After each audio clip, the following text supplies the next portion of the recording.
지금 시간이 2022년 1월 2일 오후 9시. 자, 새해가 밝았고요. 첫 일요일이죠. 2022년 들어서 첫 번째 일요일인 것 같습니다. 잠깐만요.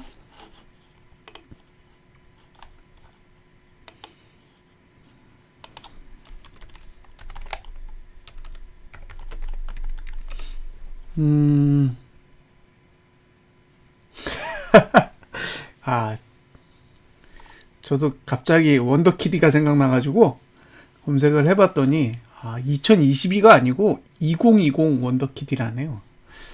예.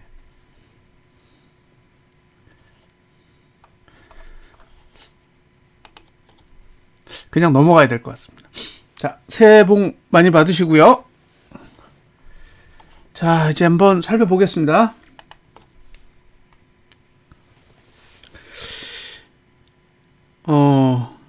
일단 윗꼬리가 생기긴 생겼어요. 월봉에 윗꼬리가 만들어지긴 했는데, 자, 이제 이 윗꼬리가 어느 정도의 위력을 발휘할지를 아직은 좀 가늠하기 어렵죠. 그러니까 저 윗꼬리가 고가를 넘길 의도가 있느냐, 아니면 고가를 넘길 의도가 없느냐에 따라 해석이 달라지는 거라서요.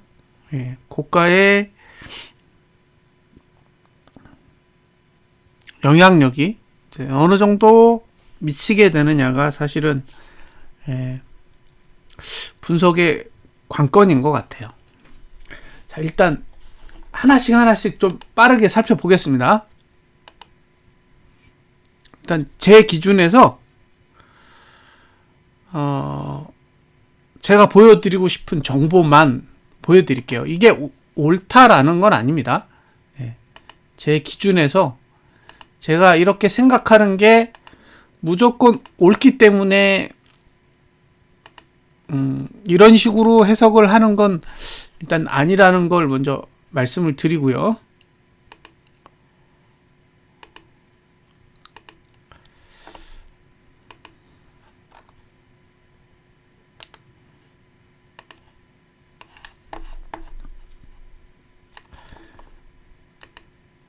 작년 한 해 개인이 65조 9천억을 샀어요. 65조 9천억. 외국인이 25조 6천억을 팔았고, 기관이 38조 6천억을 팔았습니다. 그리고 금융투자, 증권만 매수를 했어요. 1년 동안 증권이 매수한 게 2조 3천억 정도 돼요. 그러니까 많은 돈을 매수했다라고 보기는 어렵죠. 다만 매도하지 않은 거죠. 개인이 가장 많이 매수했을 때가 한 72조 원 정도였을 것으로 보입니다. 여기 보면 72조 7천억 원, 11월 18일자, 그리고 73조 7천억 원, 11월 11일자, 74조 10월 29일자. 74조가 맥스인 것 같네요. 예, 지금까지 맥스는 74조 원이요. 74조 원. 날짜는 10월 29일. 74조 원에서 66조 원이 됐으니까 8조 정도를 팔았어요. 8조. 개인이 74조까지 샀다가 8조를 판 거죠. 그래서 66조로 끝났습니다.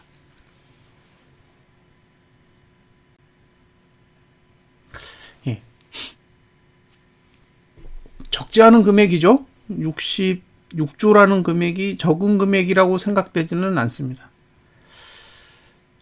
외국인은 2020년 그리고 2021년 합쳐서 50조를 팔았어요. 50조. 지금까지 판 돈이 대략 50조 원 정도 됩니다. 자금의 흐름은 대충 이렇고요. 그 다음에 이제 하나하나 보기로 했으니까 챙겨서 보겠습니다.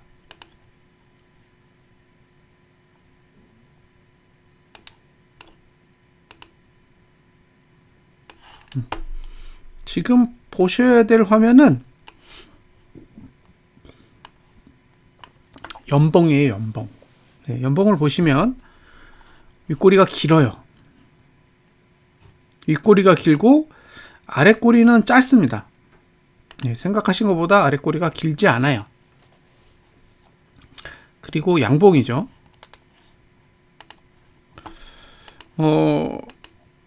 내일 아침에 미국 선물이 특별히 상승하지 않는다면 큰 변화는 없을 것 같은데, 지금 상태에서 상단선은 이 정도, 하단선은 이 정도예요.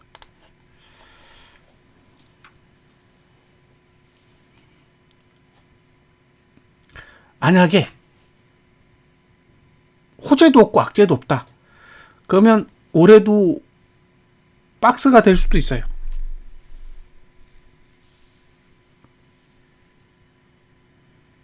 예, 올해의 흐름도 박스가 될 수 있는 여지가 있습니다. 누르는 힘도 별로 없고, 그렇다고 올해 저가를 강하게 방어할 생각도 없어요. 그래서 지금의 구조로만 보면 연봉은 박스의 흐름을 가지고 있는 거죠. 자,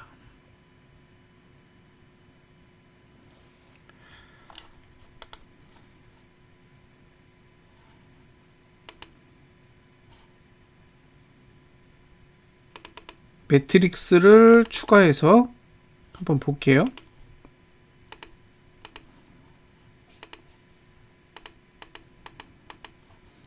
자, 올해부터 0구간을 지납니다. 고가는 0구간을 지나고 저가는 1구간을 지나요.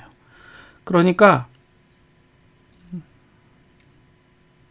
고가는 정고점을 넘어야 상승이 되고, 정고점을 넘지 못하면 하락을 유지하게 돼요. 이게 기본적인 특징입니다. 그러니까 작년에 만든 449라는 고점을 넘어야, 작년에 만들어진 고점을 넘어야 상승이 되는 거고, 작년에 고점을 넘지 못하면 고가는 그대로 하락 구조를 유지하게 됩니다. 그러니까 작년에 만들어진 고가가 엄청난 의미가 있는 거죠. 고가를 높게 만들어 놨기 때문에 결과적으로 지금부터 상승이 와도 작년의 고점을 넘지 않는 한 상승으로 전환되지는 않는다라고 볼 수 있고요. 반대로 이제 저가가 문제예요. 저가는 어떤 의미를 지니고 있냐면요. 지금 상태에서 가장 높게 만들어진 저가는 이 높이가 같기 때문에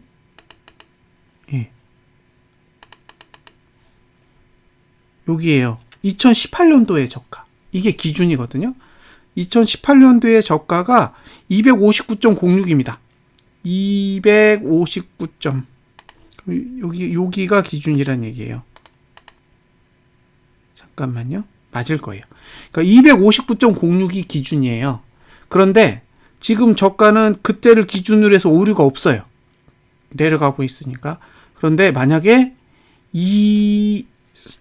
370.86, 이게 작년 저가잖아요. 여길 깨면 저가 투자 심리도가 최저치로 떨어지게 돼요. 저가 투자 심리도가 최저치로 떨어지면 이걸 최저가 모드라고 부르죠. 그래서 여기 370이 무너지면 여기도 깨야 되는 거예요. 194.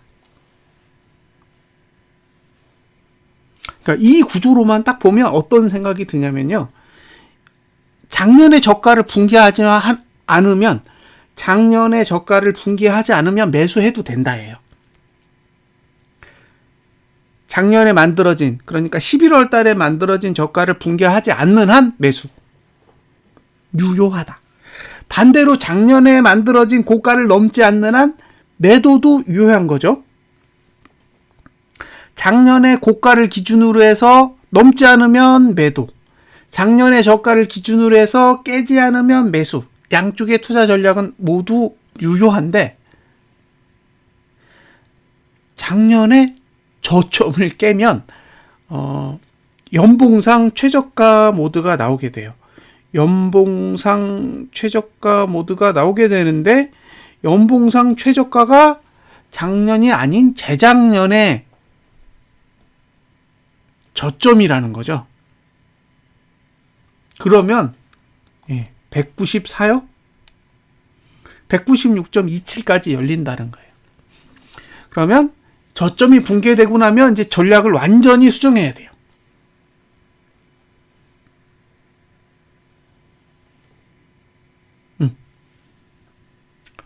자, 370을 붕괴하는 순간부터는 매수 전략은 월봉상 저가가 깨지 않을 때만 매수 전략을 가져가실 수 있는 거예요. 370을 깨면 370을 깨는 달은 매수 못 하겠죠. 그리고 370을 깨고 나서 그 다음 달에 그 전달 저가를 깨지 않으면 매수.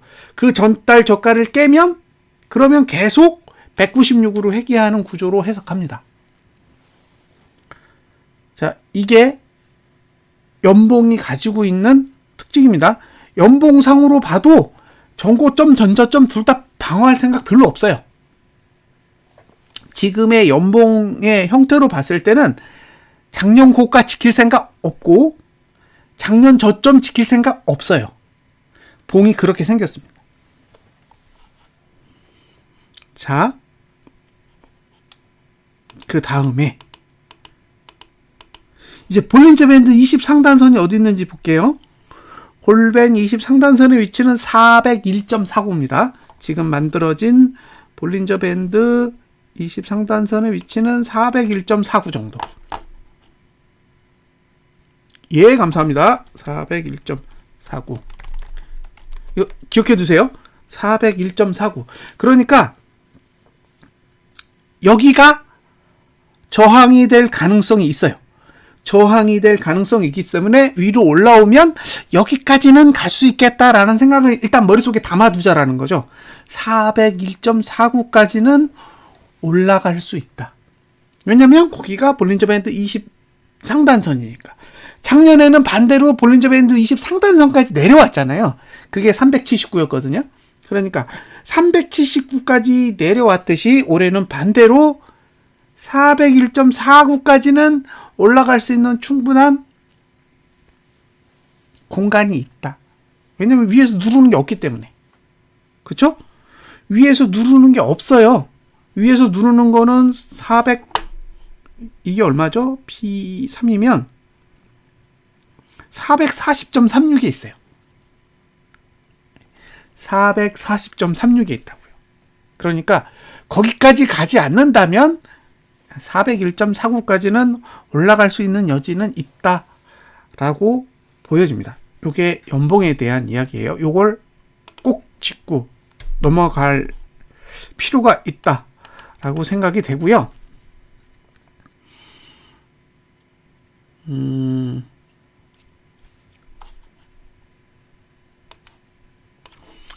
그 다음에 2018년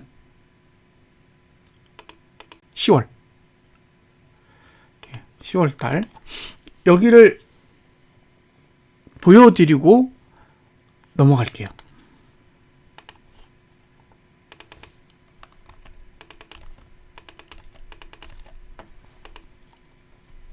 자, 이 구조는 전형적으로 상승이 유리한 구조예요. 2018년도 10월의 월봉은 솔직히 상승에 더 유리한 구조라고요. 이걸 보고 이건 반드시 하락할 겁니다라는 얘기를 할 수가 없어요. 그런데 이번 달의 구조는 이때랑 똑같아요. 2018년도 10월 달의 구조는 2022년 1월의 구조와 같습니다. 같아요. 같기 때문에 지금이 하락에 유리하다라는 얘기는 저는 못하겠어요. 솔직히. 2022년 1월의 구조는 하락에 유리한 구조는 아니에요. 상승하기 딱 좋은 구조죠. 예. 그런데 상승을 하려면 저가를 방어해야 돼요. 기본적으로 상승은 저가와 고가를 높여가는 형태를 만들어야 되거든요. 그러니까 단순하게 상승한다라는 건 종가의 개념이잖아요. 종가가 오른다라는 걸 그냥 우리는 상승이라고 생각을 하는데 그게 아니라 봉을 만들어 가야 되니까 저가도 높여놓고 고가도 높여놓고 종가도 높이는 그런 형태의 봉을 그려갈 필요가 있거든요. 그러려면 기본적으로 저가를 방어할 수 있는 형태를 만들어야 되는데 2018년도 10월의 월봉에 있어서 볼린저 밴드 5 하단선의 위치는 2018년도 9월의 저가보다 그렇게 높은 위치에 있지 않았어요. 그런데 실제로 깼죠. 보시다시피 깼어요. 이렇게 저가를 깨면 전혀 다른 일이 발생합니다. 전혀 다른 일이 발생하게 돼요. 그래서 매수 전략을 가져가시려면 2020년 12월 월봉의 저가를 붕괴하지 않아야 돼요. 저가를 붕괴하면 2018년도 10월처럼 쏟아져 내릴 수가 있습니다. 그래서 제 입장에서는 12월에 저가를 붕괴하지 않으면 사도 된다라고 생각해요. 저는 하방을 보는 사람이잖아요. 하방을 보는 사람임에도 불구하고 지금 상태에서는 2020년 12월에 저가를 붕괴하지 않는다면 상방을 봐도 무방하다. 그게 제 입장이고요. 두 번째는 붕괴하면 그 달은 매수가 없다예요. 그 달. 그러니까 2022년 1월에 2020년 12월 저가를 붕괴하면 2022년 1월은 매수가 없는 거예요. 깨는 순간부터 종가까지.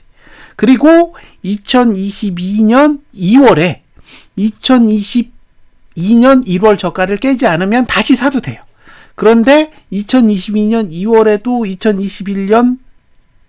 2022년 1월에 저가를 깨면 2월 달도 매수가 없다라는 거죠. 그런 식으로 접근을 하셔야 된다는 거예요. 지금 구조는 그런 식으로 만들어져 있는 것으로 보입니다. 자, 2018년도 10월 달에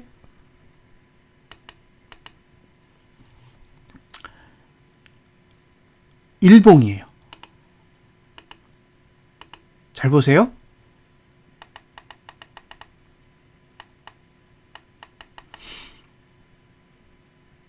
제가 알기로 9월의 저가는 이 정도예요. 2018년 9월의 저가는 이 정도 수준입니다. 그런데 10월이 시작한 날이 이날이에요. 이날입니다. 요게 10월 1일이에요. 자, 저가를 깨기까지 며칠이 걸렸냐면요. 하나, 둘, 셋, 넷. 딱 4일 만에 깼어요.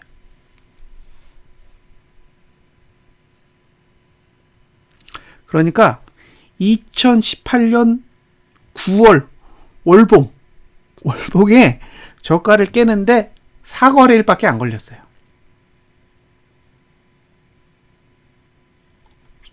생각하신 것보다 굉장히 빠르게 깼어요. 진짜 빨랐어요. 저는 이제 그때를 직접 경험을 했기 때문에.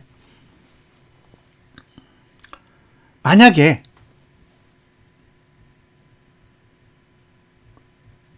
12월 달에 저가를 깰 거면 15일 이전에 올 겁니다. 1월 15일 이전에 깰 거예요. 만약에 깰 거라면. 그래서 그 안에 빠른 하락이 나오면 매수 전략은 조심하셨으면 좋겠어요. 그러니까 이게 올라갈 거라면 템포가 늦어야 돼요. 템포가. 서서히 서서히 서서히 내려야 돼요. 이유는 두 가지가 있어요. 하나는 시간. 내릴 수 있는 시간이 많이 남으면 안 되는 거죠. 두 번째는 거래량이요. 거래량. 움직이는 폭이 적으면 거래량을 적게 만들 수가 있어요. 그런데 이렇게 움직이는 파동이 크면 거래량이 터지거든요. 그래서 거래량이 지금 터지면 하락에 유리하기 때문에 거래량이 터지지 않으면서 봉을 그려야 되니까 변동성이 큰 봉을 지금은 그리면 안 돼요. 위로든 아래로든. 변동성이 크고 거래량이 담겨진 봉을 지금 그리는 건 위험하죠. 그래서 지금 상태에서는 거래량이 담겨진 변동성이 큰 봉은 나오지 않는 편이 상승에 유리합니다. 그래서 2018년도 10월 달의 움직임만을 참고해서 본다면, 그죠? 참고해서 본다면, 변동성이 큰 봉이 지금 나오면 안 된다예요. 상승의 입장에서 봤을 때는 변동성이 큰 봉이 나오면 안 되고 거래량이 터지는 봉이 나와서도 안 돼요. 지금은 계속 시간을 죽여가면서 거래량만 야금야금 줄여가는 형태의 봉을 그려야 상승에 유리하게 작용하게 됩니다. 자, 여기까지가 2018년도 10월 일봉, 월봉을 참고해서 본 내용이에요. 자, 이제 빠르게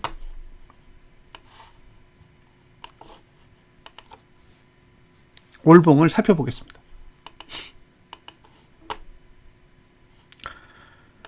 일단 미국 증시가 이틀 동안 오른 게 없어요. 나스닥은 좀 더 내렸고 다우도 그렇게 오른 게 없기 때문에 일단 그냥 보합으로 생각할게요. 보합으로 생각해도 뭐 큰 무리는 없을 것 같습니다. 자,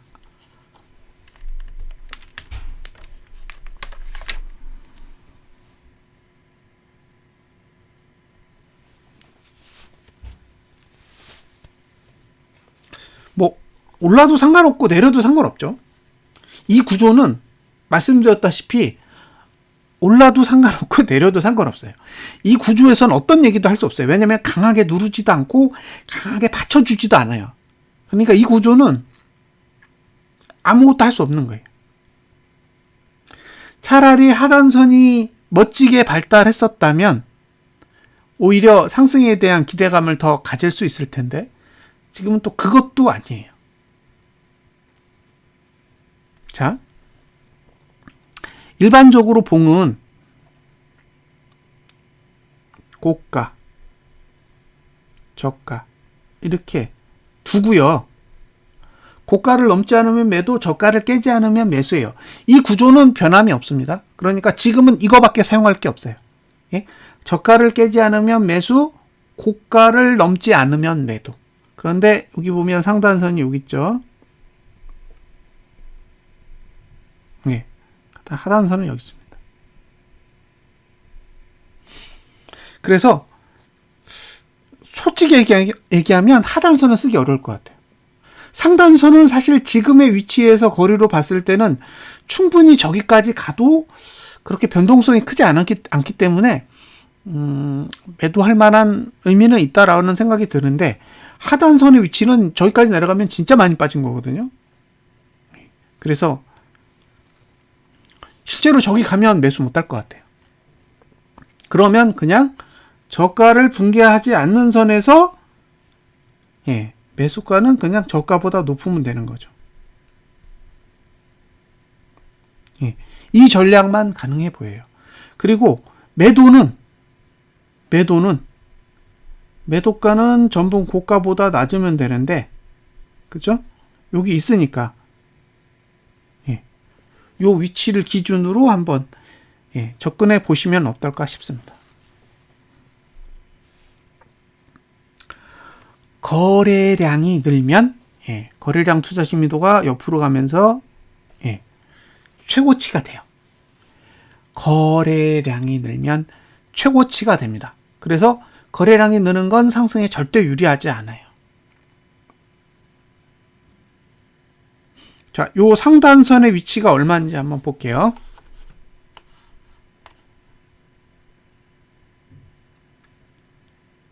(399.31)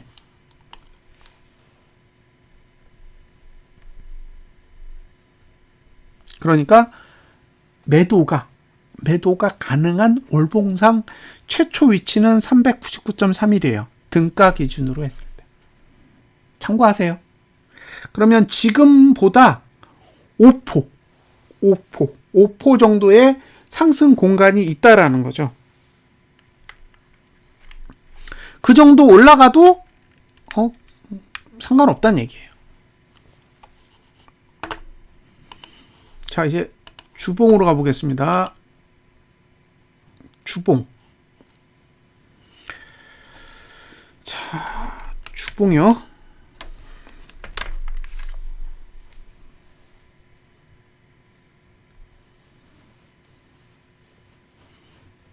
자, 여기가 하단선입니다. 그리고 여기가 상단선이에요. 여기는 매도자의 위치고 여기는 매수자의 위치입니다. 그러니까 매수자와 매도자의 위치가 명확하게 구분이 돼 있어요. 자, 첫 번째. 특별한 이유가 없다면 저가를 지킬 것 같지는 않아요. 그러니까 지난주 저가를 지킬 의사는 크게 없다라고 보는 거죠. 자, 그러면 지난주 고가를 지킬 거냐? 물음표. 지난주 고가를 지킬지도 애매해요. 왜냐면 고가랑 상단선의 위치가 그렇게 갭이 크지 않아요. 그러면 고가를 넘으면 어떻게 되냐는 거죠. 고가를 넘으면. 근데 고가를 넘어도 1구간이기 때문에 고가 투자 심리도 상승하지 않아요. 그러니까 고가를 넘어도 매도할 수 있는 거죠. 월봉상 지난달 고가만 안 넘으면 되는 거죠. 그러니까 지난달 고가만 넘지 않으면 매도가 가능한 위치는 얼마냐? 399.60입니다.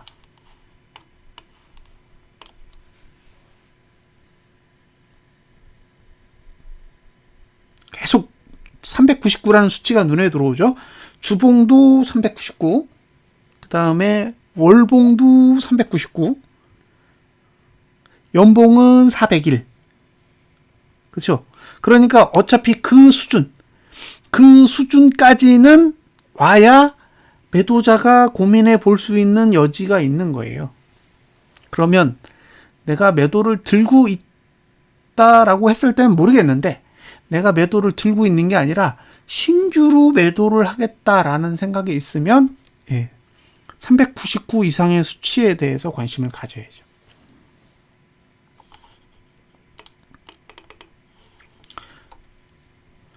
자, 여기서 저가를 붕괴하고 오르느냐? 아니면 저가를 붕괴하지 않고 오르느냐? 그건 관심 있게 보세요. 보통은 내려갈 거면 저가를 붕괴하고 오릅니다.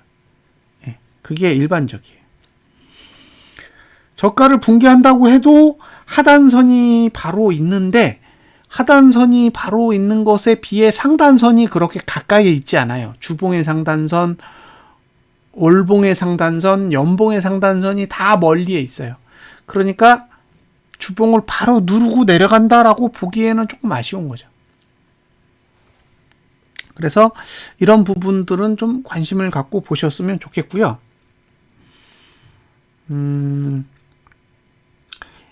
다음 주의 종가. 다음 주의 종가가 이번 주라고 해야죠. 이번 주의 종가보다 낮은지 높은지 그것만 일단 1차적으로 관심을 가져보셨으면 좋겠습니다. 지금은 종가 투자 심리도가 이렇게 하락하는 구조를 만드는지 아닌지가 관건이거든요. 그래서 종가가 만약에 399 쪽에서 마감하면 위로 가겠다는 얘기고, 반대로 394 아래에서 마감하면 아래로 가겠다라는 의미라고 해석하시면 될 것 같아요. 자, 399 위에서 마감한다? 그러면 위를 보시는 거고요. 반대로 394 아래에서 마감하면 아래쪽을 보신다라고 생각하시면 될 것 같아요. 주봉으로 봤을 때. 그러니까 매도하려면 최대한 399 쪽에 가깝게 매도를 하셔야 399에서 끝나도 나 빠져나가야겠다라는 생각을 했을 때 빠져나갈 수 있는 단가를 확보하실 수 있는 거죠. 다음 주에 포인트는 제가 보기엔 그거밖에 없는 것 같아요. 다음 주에 포인트는 종가가 상승하느냐 하락하느냐. 이 부분이 거의 결정타이지 않을까 싶어요. 그리고 하단선이 잘 버티고 있기 때문에 상대적으로 높은 고가가 필요하다라는 건 감안하시고 올라갈 수 있다라는 걸 감안하시고 차트를 보시는 게 필요합니다. 오히려 올라가는 게 좋아요. 주 초엔 올라가는 게 훨씬 더 좋습니다. 내리기에. 빨리 가서 고가나 상단선을 찍고 내려와야 내려갈 수 있는 환경이 만들어지는 거니까요.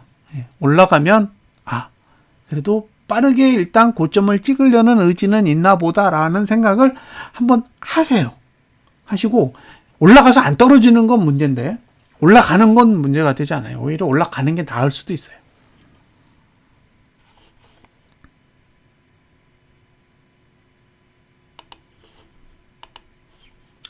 자, 일봉. 계속 똑같은 얘기를 반복하고 있는 거라 동영상을 보신 분들은 이제 쉽게 파악이 되시겠죠. 자, 월화 상승 유리예요. 월화 수목금은 하락에 유리합니다. 월화는 상승에 유리, 수목금은 하락에 유리해요. 그런데 지금 종가 투자 심리도는 하락하고 있기 때문에 화요일 날 종가가 상승하면 제가 보기에는 상승해 보려는 의지가 있는 거예요. 그러니까 화요일 날 종가가 상승한다라는 건 월요일 날 종가가 하락했을 가능성이 높아요.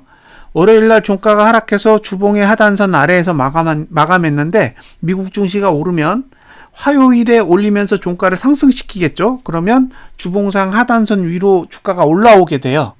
그러면 화요일에 종가가 상승하면서 종가 투자 심리도가 상승하겠죠. 그러면 이제 수요일, 목요일에 걸쳐서 399에 있는 상단선을 보러 가는 흐름이 되는 거예요. 월요일날 밑으로 빼면 주봉 하단선 밑으로 눌렀다가 화요일에 감아 올려서 수요일날 399 쪽으로 가는 흐름이 되겠죠. 그러면 화요일의 상승이 전체적인 흐름을 상방으로 바꾸는 효과를 가져올 수가 있어요. 그런데 반대로 월요일날 뜬금없이 위로 올렸어요. 뜬금없이 위로 올리면 종가 투자 심리도는 상승 안 하면서 종가만 상승하게 되는데 이때 399까지 도달하게 되면 올라갈 공간이 없잖아요. 그렇게 됐다가 화요일날 올라갈 공간이 없어서 밑으로 누르면 종가가 하락하면서 종가 투자 심리도가 상승할 수 있는 방법이 없어지는 거죠. 그렇게 되면 이제 수요일날 하락시키면 월요일에 만들어진 종가가 아니라 12월 30일에 만든 종가 밑으로 내려가야 되는 구조가 만들어지니까 수목금 해가지고 394 아래로 내려가는 흐름을 만들 수 있어요. 그래서 월요일날 누르면 화요일은 상승에 유리하고요. 월요일을 올리면 화요일은 하락에 유리할 가능성이 높습니다. 그래서 그런 부분은 감안하세요. 월요일날 누르면 이거 하방에다 땡큐 하고 아래로 잡으셨다가 화요일날 감아 올리면 다시 399까지 다시 가는 흐름이 나올 수도 있습니다. 그래서 그런 부분들은 이제 감안하시고 전략을 세우셔야 돼요. 그래서 저는 다음 주에 승부처는 화요일이라고 생각합니다. 화요일이 종가가 상승하면 상승할 여력이 있는 거고 반대로 화요일에 하락하면 금요일이 훨씬 낮아져서 마감할 수도 있겠다라는 생각을 하는 거죠.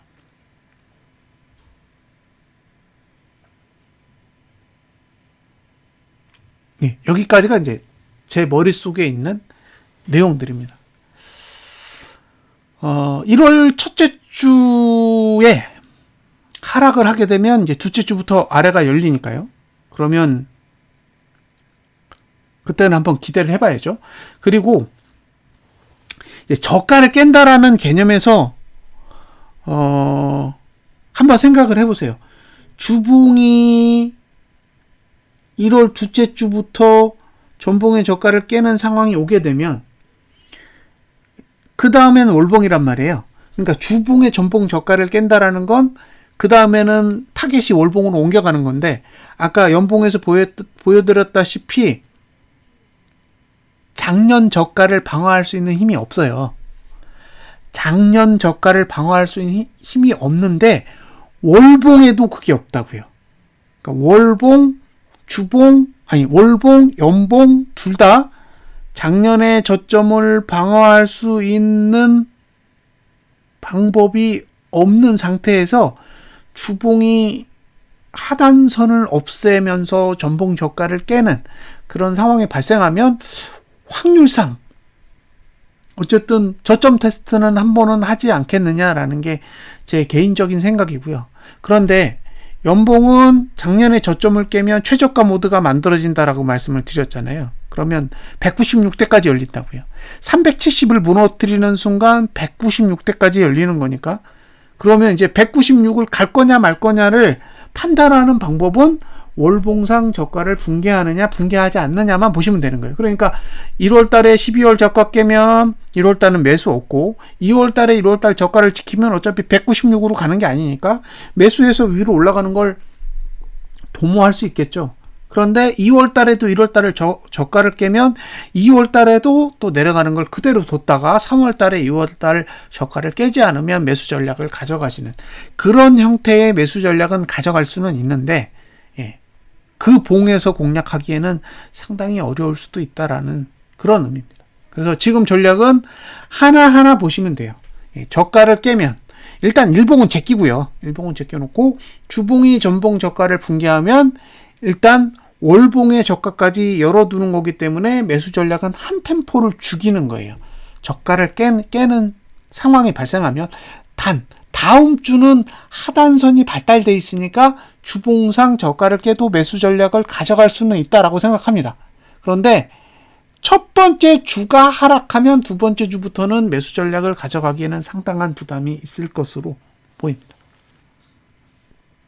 자, 이렇게 정리를 하고요. 그 다음에 선물은 윗꼬리가 없죠. 생각하신 것보다 윗꼬리가 엄청 작고요. 고가가 얼마냐면 399.70이에요. 399.70. 그런데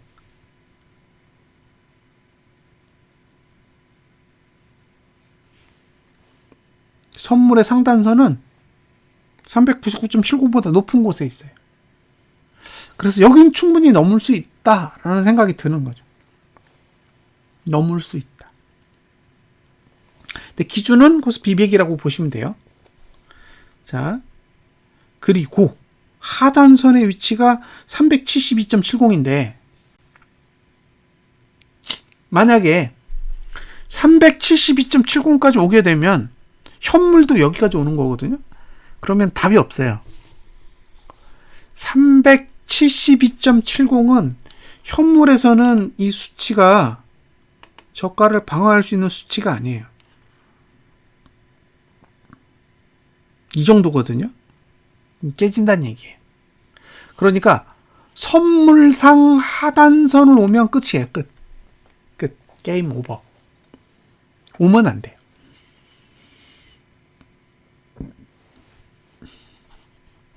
자, 주봉은 오히려 선물은 하단선이 더 발달되어 있습니다. 더 발달되어 있어요. 그러니까 이 구조는 하단선 아래에서 시작하기 때문에 오히려 더 감아 올리기 좋은 구조를 가지고 있어요. 그래서 일단 위로 튄다라고 보시는 게 더 나을 것 같아요. 396.20부터 매도가 가능한데 고가가 꽤 멀어요. 그러니까 이건 고가만 넘지 않으면 계속 들어올려도 상관없는 거죠. 그래서 개인적으로는 사실 시가를 낮추는 거는 문제가 없는데 시가를 낮춘다고 해서 하락할 수 있느냐는 잘 모르겠어요. 이 구조는 사실 하락에 썩 유리하게 만들어져 있는 것으로 보이지는 않습니다. 이제 그런 부분도 감안을 하시고 전략을 세우셨으면 좋겠어요. 현물의 구조보다 선물의 구조가 훨씬 더 하방 경직성이 강해요. 그러니까 내려갈 수는 있겠지만 공격적으로 매도 전략을 가져가기에는 상당히 부담스러운 구조를 가지고 있는 것으로 보이고요. 네. 일봉은 뭐 아래가 열려있죠.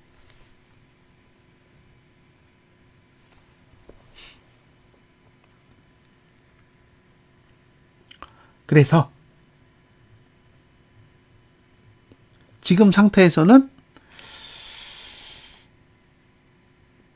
일단 윗꼬리가 생기는 게 가장 베스트이지 않을까, 하방을 보는데. 그런 생각이 들어요. 선물에서도 거래량 투자 심도를 보면요, 월화는 사실 거래량 투자 심도나 그냥 투자 심도의 매트릭스가 대등하거나 아니면 상승 쪽에 조금 더 유리해요. 그런데 수, 목, 금, 그 다음 주 월요일은 여기는 다 1구간인데 여기는 다 0구간이에요. 그러니까 오히려 수요일 이후에는 거래량 투자 심도가 발달하기 좋은 구조로 만들어져 있으니까 수요일 이후에 내리면 상당히 좋은 흐름이 나올 수도 있겠다라는 생각이 들긴 들어요. 그래서 매도 전략을 고려하신다 그러면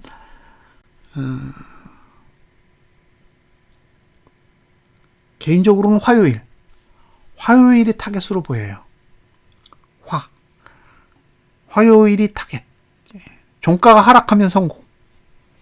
화요일이 타겟이고 종가가 하락하면 성공하는 흐름이라고 봅니다.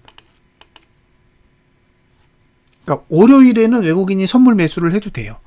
화요일에는 매도해야 돼요. 화요일에.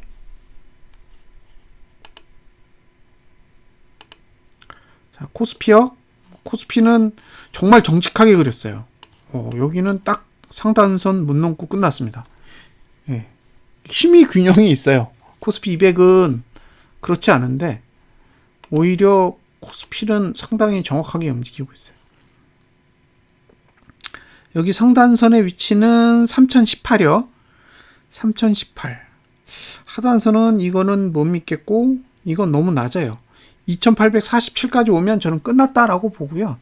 그 전에 튕긴다면 2895. 2895까지는 빠질 것 같아요. 오를 거면 2895에서 멈췄다가 올라가야 되고, 내릴 거면 2848까지 밀고 내려가겠죠. 2848까지 밀고 내려가면 저는 끝난 거라고 봐요. 3018 정도. 지금 위치에서는 매도가 가능한 위치는 3018 정도입니다. 코스피 지수로. 자, 코스피 지수로 보시면요. 연구간이 딱 1월에만 있어요. 2, 3, 4는 없습니다. 2, 3, 4는 빈틈이 없어요. 그러니까 지금 상태에서 상승을 도모한다면 1월에만 가능해요. 1월에만. 1월에만 가능합니다. 그리고 2, 3, 4는 종가 상승, 고가 상승, 저가 상승 이런 식으로밖에 상승할 수 없어요. 그러니까 지금 이게 상방이라고 생각을 하시면 고, 저, 종이 다 상승하는 형태로 4개월을 가야 됩니다. 앞으로 4개월 동안 고, 저, 종이 모두 상승해야 돼요. 고, 저, 종, 고, 저, 종 이렇게 상승. 그런데 그렇게 상승하려면 돈이 있어야 돼요. 그러니까 외국인 기관이 현물을 사고 선물을 사는 흐름이 4개월 동안 지속돼야 된다는 거죠. 작년 12월 뿐만 아니라 1, 2, 3, 4 이렇게 4달 동안 계속 지속돼야 된다는 걸 뜻하는데 과연 그렇게 할지는 지켜보셔야 돼요. 2020년에도 외국인과 기관이 둘 다 매수한 건 아마 거의 12월이 유일할 거예요. 그 1년에 한 달 정도밖에 매수를 안 하는데 4개월 동안 계속 매수를 했을 거냐? 예, 그거는 한번 지켜보셨으면 좋겠습니다.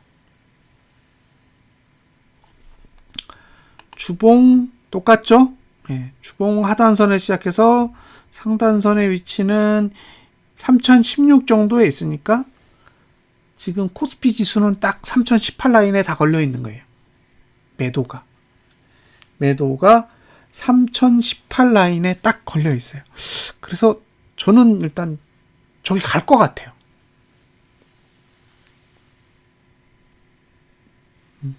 제 개인적인 느낌은 어떻게 해서든 월요일이든 화요일이든 이틀 안에 가지 않을까. 솔직히 가서 즐거울 것 같진 않거든요. 근데 가야 내릴 수 있을 것 같은 생각이 들어요. 가야 내릴 수 있는 그런 환경이라고 보여지고, 예, 다음 주 금요일이 돼야 실체를 알 수 있게 되지 않을까라는 생각이 듭니다. 나머지는 전략은 똑같습니다. 대동소이해요. 지금의 구조로 보면 거의 유사한 형태를 가지고 있습니다. 마지막으로 코스닥 올봉은 볼까요? 올봉은 위아래 다 열렸어요. 위아래 다 열렸습니다. 위아래. 그러니까 이건 올라가도 그만, 내려가도 그만이에요. 하단선이 멀쩡하게 발달하지 않았어요. 예, 주봉도 그래요. 일봉만 상방이에요. 일봉만.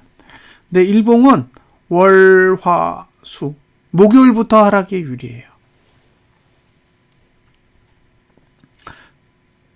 수요일까지는 다소 상방에 유리하고 월, 화, 수까지도 살짝 상방에 유리합니다. 근데 수요일날 만약에 종가가 하락하면 이제 하락에 유리한 구조가 됩니다. 그러니까 지금의 형태를 보면 어쨌든 1월이 시작해서 2, 3일 정도는 상방에 유리한 구조가 만들어져 있어요. 2, 3일 정도는.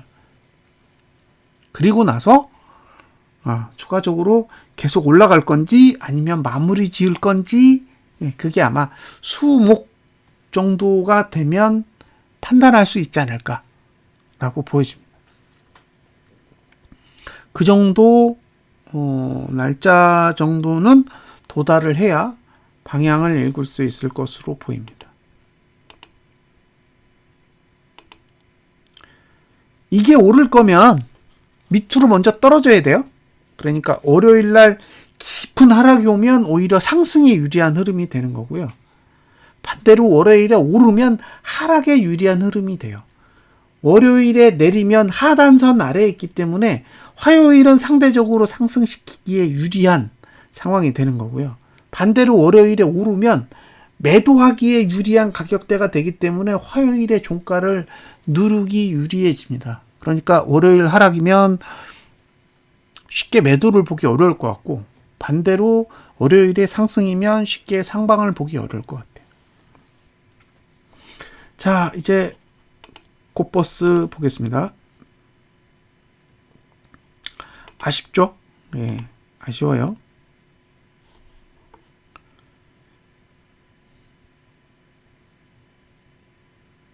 매수가는 2060원. 안 왔으면 좋겠어요. 안 왔으면 좋겠습니다. 2060원 안 오는 게 베스트예요. 근데 매수를 하고 싶다 그러면 6060원 아래까지 기다리셔야 되는데, 글쎄요. 여기를 오면 좋은 건 아니에요. 좋은 건 아니라서 차라리 2060원이 안 오는 게 좋습니다. 그냥 올라가면 돼요. 그냥 올라가면 저는 다시 돌아갈 수 있는 여지 충분히 있다고 봅니다. 2425원까지 열려 있어요. 자, 주봉은 저가 깨지지 않으면 매수하셔도 돼요. 2135원.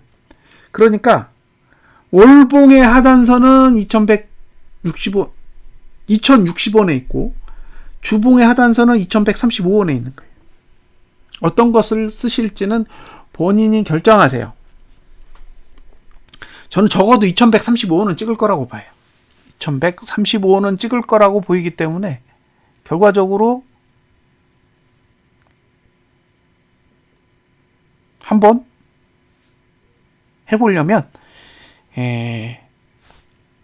지난주 시가 아래는 노리셔야 돼요. 지난주 시가가 얼마냐면 35원이에요.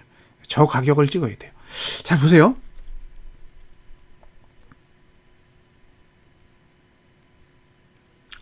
지난주 말고 지지난주에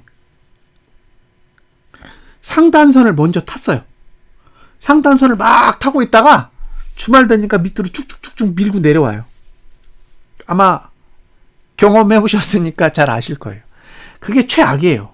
상단선 위에서 버티려면 제대로 버티든가, 버티는 척 하다가 금요일 되면 줄줄줄줄 새서 내려오는 거죠. 이게 제일 꼴보기 싫은 형태의 흐름이에요. 그러면 상단선 위에 있기 때문에 매수도 못해. 종가가 되니까 줄줄줄줄 내려와서 짜증도 나요. 그러니까 지금의 구조는 지지난주의 흐름과 별반 다르지 않아요. 그러니까 상단선을 들고 올라가지 말고 차라리 밑으로 내려와서 하단선을 찍어주는 게 좋아요. 그래야 상단선을 들고 올라갈 수 있다라는 그런 믿음이 생기거든요. 그래서 지금 구조에서는 오히려 2135원 아래는 한번 찍어주는 게 좋은 흐름이라고 봅니다. 일봉은 볼 게 없어요. 그러니까 지금의 흐름은 주봉만 고려하시면 될 것 같아요. 주봉만 고려한다. 그리고 목요일에 수요일 저가만 지키면 돼요. 목요일에 수요일 저가만 지키면 저는 해볼 만한 흐름이라고 생각이 듭니다. 월봉과 주봉의 매수 전략이 달라요. 그래서 그 부분은 감안을 하세요. 타이거도 월봉상 매수가는 2140원인데 저는 여기 안 오는 게 좋다고 생각해요. 여기 오면 안 돼요. 그냥 가야 돼. 그냥. 주봉에서 중간에 인터셉트 해가지고 그냥 들어 올리는 게 베스트예요. 하단선 지킬 의사 있잖아요. 여기도 시가 2220원, 2225원. 여기를 찍고 올라가는 게 베스트예요.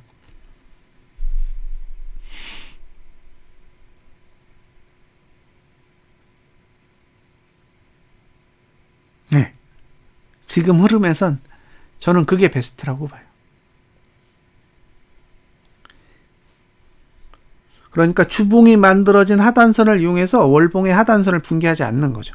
그런데 다음 주에 2225원 아래의 음봉으로 마감하면 이제 월봉의 하단선까지 열린다라고 보시면 돼요. 다음 주에 양봉으로 뻗어서 가버렸다. 그러면 이번 달에 지난달 저가를 깨지 않고 그냥 올라갈 가능성 충분히 있는 거예요. 만약에 지난달 저가를 깨지 않는다. 그러면 지난달 고가까지 가는 거예요. 이 흐름 자체는 그렇게 보시면 됩니다. 그래서 주봉에 배팅할 건지 일봉에 배팅할 건지 그것만 딱 결정하시면 끝이에요. 주봉 배팅이냐 월봉 배팅이냐, 그죠?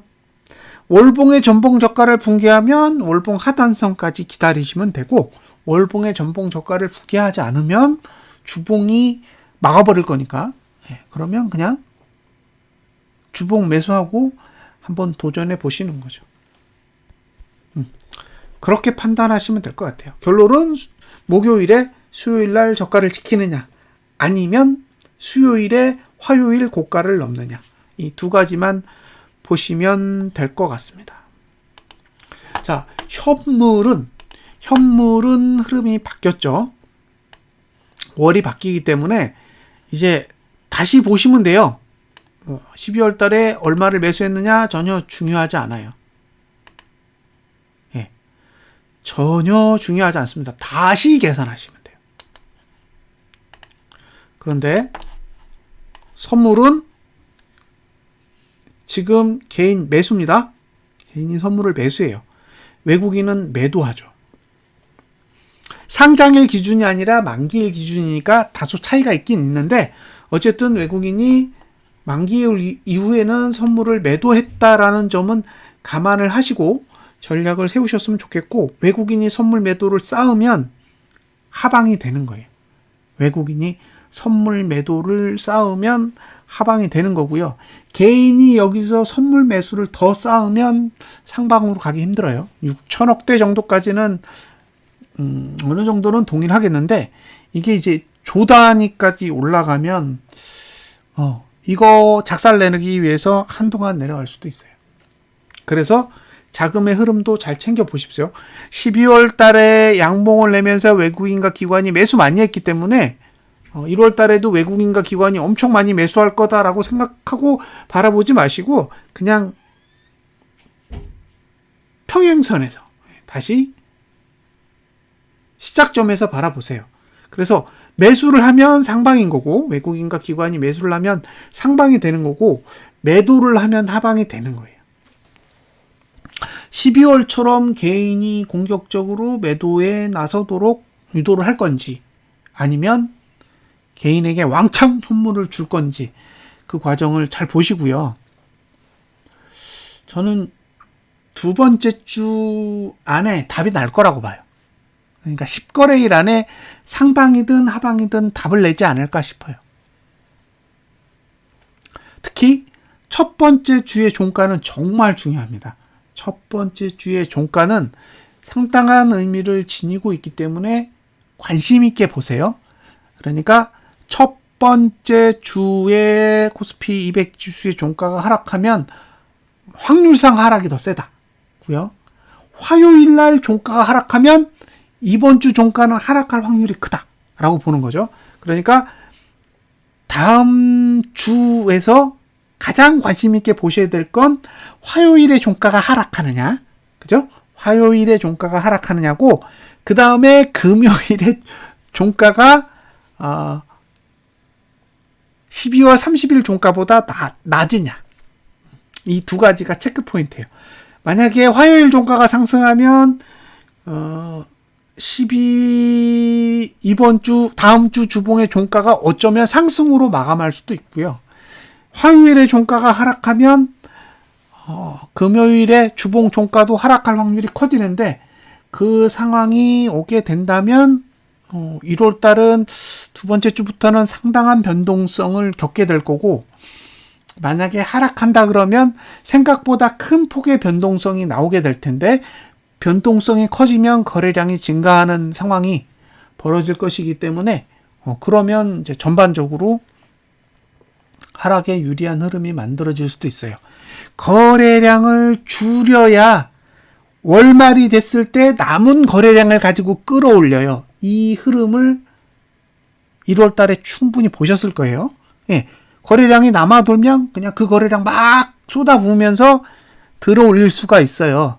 그런데 월 초에 거래량을 많이 써버리면 월말에 쓸 수 있는 거래량이 없기 때문에 감아 올리지를 못해요. 감아 올리는데도 거래량이 많이 사용되거든요. 그러니까 눌렀을 때 받아낼 수가 없는 거예요. 거래량이 터지니까.